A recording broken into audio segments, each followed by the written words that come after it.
So I'm here with Gemma and Helen. We're just going to talk about the challenges of single parenting just for a few minutes. So ladies, what would you say the challenges that you face? I feel like everything's down to me. So because I'm on my own, I have to make all the decisions for the whole household with no kind of backup and... Yeah, backup, that's the key thing, I think definitely for me. Yeah, because you know, everybody knows that my husband passed away suddenly and now I feel like my support's just gone. So and I think when it comes to discipline as well, that you haven't really got anyone there with you to kind of help you along with it and make that final decision. And so what can the church do then? I imagine there's quite a lots of things, but what can the church do first of all to support single parents?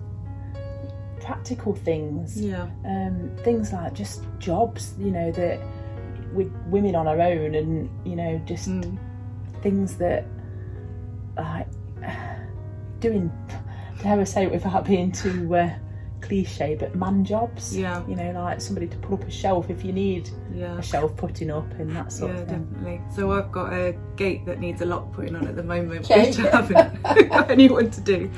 And also a patio to lay, which I'm planning on investigating, but I imagine I can't do it myself. But jobs like that, definitely. I've got decking in the garden. Oh, right, okay. So if anyone's any good at laying patios and putting nails in locks and gates, that would be fantastic. Is there anything else? So we talked about practical jobs. What else can the church be for single mums in the church? Praying for us, just praying for us to have the strength just to be able to meet every challenge that comes our way. Definitely. And for me, I think just being a lone parent and never being married, I think just for couples in the church to show my daughter what a healthy marriage looks like, and also as well for spiritual fathers that show her what good men are and can be. So that's one of the main things. Fantastic. And to pray. So there we go, church. This is how we can support our single mums in the church.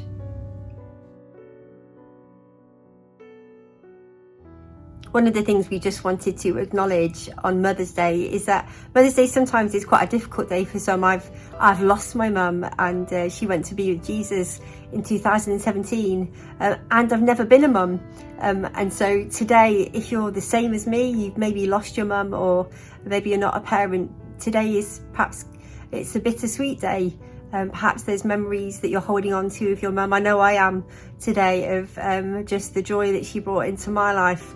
And there are things that I see in motherhood that I won't get to enjoy as not being a mum. And so today, maybe the whole church, we can just think about, okay, there are women in the room that have not had that experience of being mothers, and just to be sensitive towards them, but also to think that there are many in the room that maybe you've lost your mum, and so our thoughts and our prayers are with you today.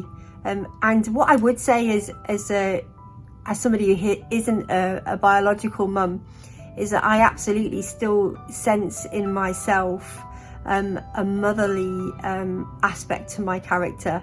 And so one of the things I really enjoy doing is to, if you're near me, I love to mother you. Regardless of what age, there is a caring aspect to motherhood, something that's incredibly sacrificial that I see day in and day out in the mums in our church, and we applaud you today. But if you're not a mum, I don't think that you cannot use this motherly influence to be caring and compassionate, because just in the same way as children need father figures, they also need mother figures. And so I think for me, for my life, I try as best I can to be a mother figure for the young people, for the children, for people that are within my sphere of influence. So today we're thinking of you and praying for you if this is a tough day. And church, please pray for us and pray for the women today in your lives.